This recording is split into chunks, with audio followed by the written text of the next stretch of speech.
E aí pessoal, tudo bem? Aqui é o Rony, professor de Física. Neste vídeo, nós vamos calcular o potencial eletrostático em um ponto P do espaço devido a uma distribuição superficial e uniforme de cargas elétricas em um disco carregado. Vamos considerar a densidade superficial representada por sigma. Observe a figura. Nós temos aqui o disco de raio Azinho e um ponto P sobre o eixo Z a uma distância Z do centro O do disco carregado.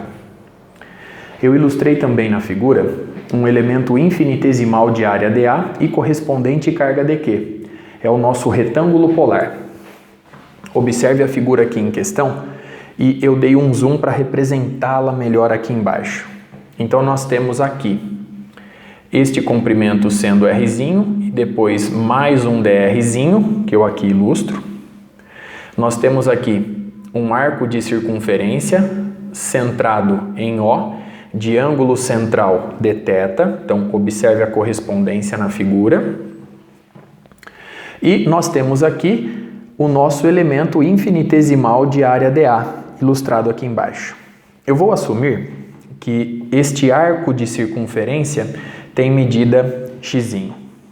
Bom, para nós calcularmos o potencial eletrostático no ponto P, primeiro eu vou calcular a contribuição infinitesimal dV ao potencial eletrostático total no ponto P, o Vp, devido a esse elemento de área dA e carga dQ. Então, para fazer isso, eu vou aplicar a expressão que a gente já conhece. dV é 1 sobre 4πε0 vezes a carga dividida pela distância. Repare na figura que a distância desse elemento de área dA e carga dQ ao ponto P eu chamei de T. Bom, como a distribuição superficial é uniforme, eu posso escrever que sigma é dQ dividido por dA. Portanto, eu posso substituir o dQ ali por sigma vezes dA. Então, vamos fazer isso já. Então, o dQ vai ser sigma dA. Muito bem. E eu vou dividir por T. Repare que T pode ser obtido nesse triângulo retângulo. Sabendo que este cateto mede R, que este cateto mede Z e que este ângulo aqui é um ângulo reto, ou seja, a hipotenusa é o T, eu posso escrever que T ao quadrado é igual a R ao quadrado mais Z quadrado. Então, como aqui estava o T, eu vou trocá-lo por R quadrado mais Z quadrado elevado a meio, a raiz quadrada do termo em questão. Note que, como o nosso ponto P é fixo sobre o eixo Z, essa distância Z vai permanecer constante para nós. Bom, agora vamos encontrar uma expressão para dA, para a área do nosso retângulo polar. Nós já fizemos isso em vídeos anteriores, mas vamos retomar essa expressão mais uma vez. Observe a figura. Como nós temos um retângulo polar infinitesimal, eu vou calcular a área desse retângulo polar fazendo x vezes dr, lado vezes lado. O x é obtido pela expressão do ângulo central. O ângulo central é o comprimento do arco, x, dividido pelo raio R. Muito bem. Então, a área dA, ela é x, o lado vezes o outro, vezes dr.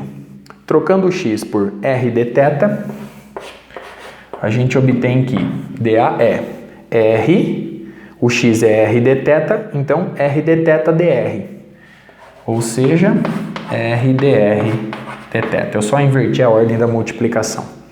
Então, esta é a expressão da área do nosso retângulo polar. Então, substituindo aqui, nós vamos ficar com a seguinte expressão.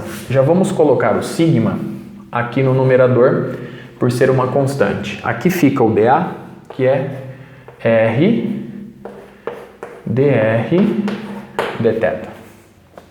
Muito bem. Bom, a partir de agora, a gente consegue enxergar bem a nossa integral dupla, uma integral de superfície.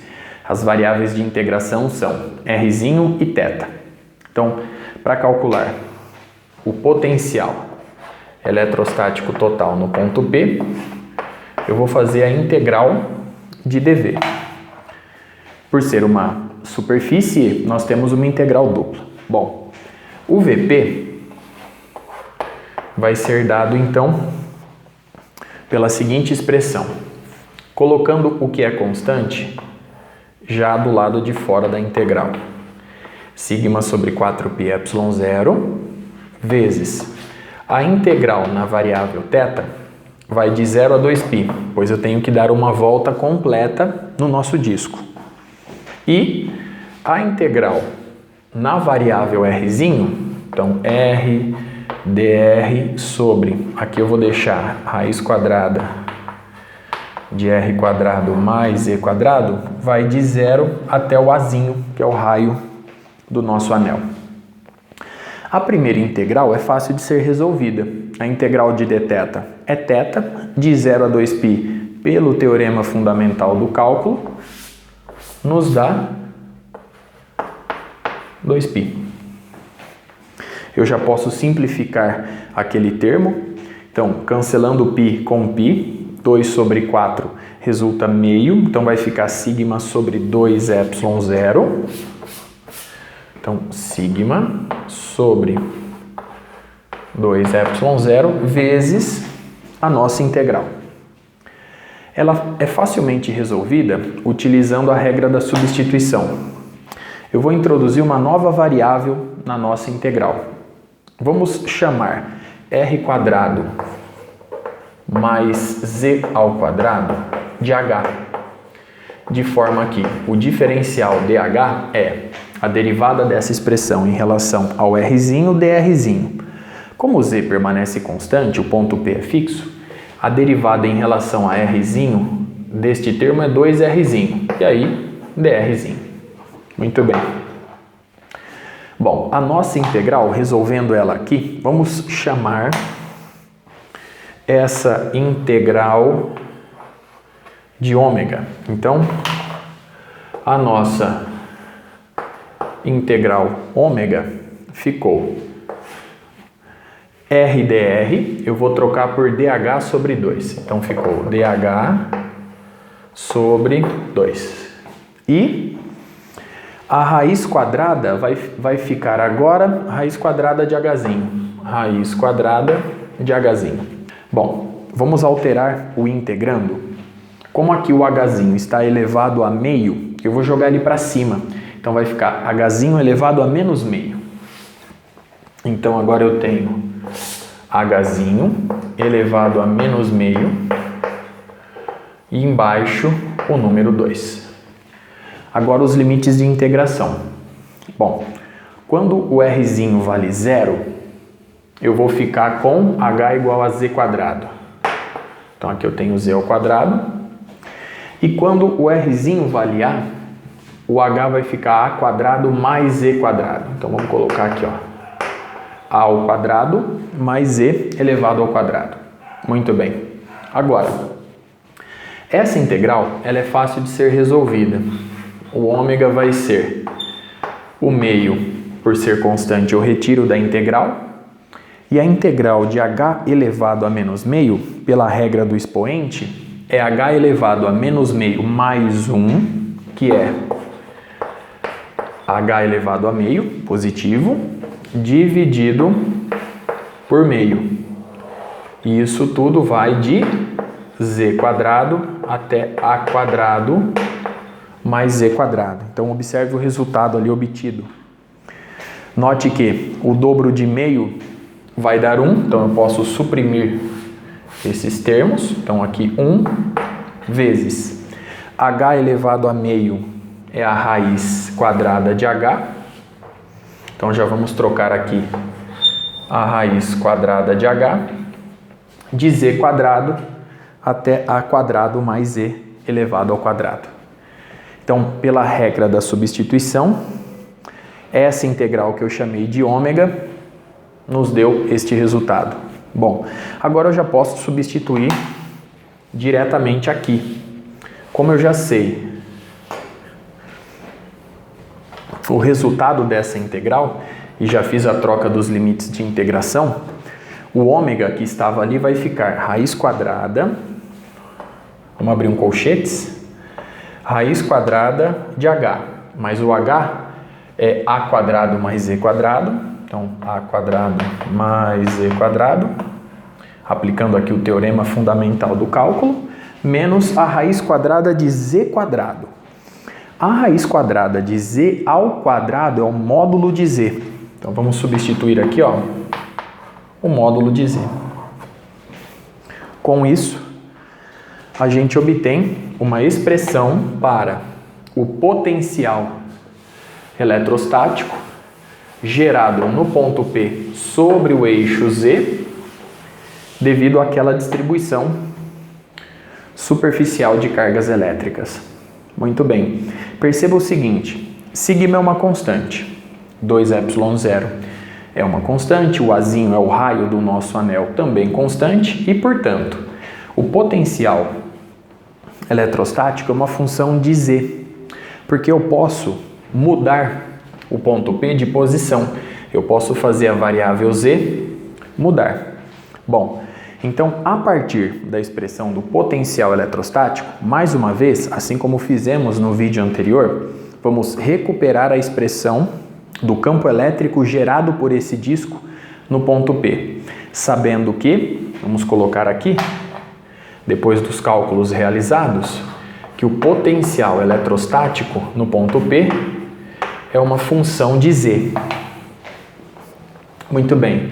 A partir disso, nós podemos aplicar mais uma vez a seguinte expressão. O vetor campo elétrico é o negativo do gradiente do potencial eletrostático, que é uma função de Z. Bom, então eu posso escrever que o vetor campo elétrico é o negativo da derivada do potencial eletrostático em relação a Z na direção do versor Z. Bom, vamos tomar essa derivada. Muito bem, então o vetor campo elétrico eu vou colocar o menos Z versor, já que no primeiro termo eu gosto de usar também o K versor, então vou trocar o Z versor pelo K versor, dá na mesma. Então, menos K versor vezes a derivada em relação a Z deste termo. Então, sigma sobre 2 ε0 sai da derivação. Então, eu vou fazer a derivada em relação a Z de raiz quadrada de Z quadrado mais A quadrado menos o módulo de Z. Muito bem. Bom, o nosso vetor campo elétrico vai ser igual a menos K versor, que multiplica sigma sobre 2ε0, que multiplica a derivada em relação a Z da diferença é a diferença das derivadas. Então vamos derivar o primeiro termo. Vamos abrir um colchetes novamente. Então vamos lá, eu vou aplicar a regra do expoente combinada com a regra da cadeia. Como eu sei, Z quadrado mais A elevado ao quadrado está elevado a meio, por ser uma raiz quadrada. Então a regra do expoente primeiro. O meio cai, então fica 1 sobre 2, que multiplica Z quadrado mais A quadrado elevado a meio menos 1, ou seja, menos meio. Bom, regra do expoente aplicada. Vamos combinar com a regra da cadeia. Vamos multiplicar quem está dentro em relação a Z. Perdão, vamos multiplicar pela derivada de quem está dentro em relação a Z. Isso nos dá 2Z. Menos, agora a derivada em relação a Z do módulo de Z. Para simplificar a nossa análise, vamos assumir que Z é positivo. Eu estou na região acima do disco, onde Z é positivo. Então, o módulo de Z é simplesmente Z E a derivada em relação a z de z é 1. Muito bem. Portanto, a expressão do vetor campo elétrico vai ser menos k versor, que multiplica sigma sobre 2ε0, que multiplica. Então vamos lá. Esse 2 cancela com esse 2, em cima eu vou ficar com z, embaixo a raiz quadrada de z quadrado mais a elevado ao quadrado. Então observe isso, tá? O z, 2 eu cancelei, a raiz quadrada foi para baixo, porque quando eu jogo esse termo para baixo, o expoente troca de sinal. E aqui, menos 1. Muito bem, tá aí a expressão do vetor campo elétrico. Bom, vamos jogar o sinal de menos lá para dentro, para ficar com o vetor campo elétrico na direção k versor. Então, o vetor E é sigma sobre 2ε0, que multiplica. Jogando o sinal de menos lá para dentro, eu vou ficar com 1 menos z sobre a raiz quadrada de z quadrado mais a elevado ao quadrado na direção do versor k. Repare que a gente recupera, a partir dessa expressão e do conhecimento do potencial eletrostático no ponto P, a expressão do vetor campo elétrico. Dá para a gente ir um pouquinho mais além. Vamos recuperar mais um resultado. Vamos recordar do campo elétrico uniforme. A gente obtém um campo elétrico uniforme quando a gente considera, por exemplo, esse disco um disco infinito. Ou seja, quando eu faço o raio Azinho tender a infinito. Vamos fazer isso? Se o Azinho tende ao infinito, este número fica infinitamente grande. Z dividido por um número infinitamente grande vai para zero. E eu fico simplesmente com 1 menos zero.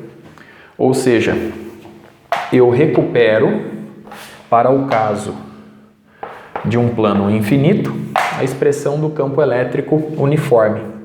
Então, neste caso, o vetor campo elétrico ficou sigma sobre 2ε0 na direção do versor K.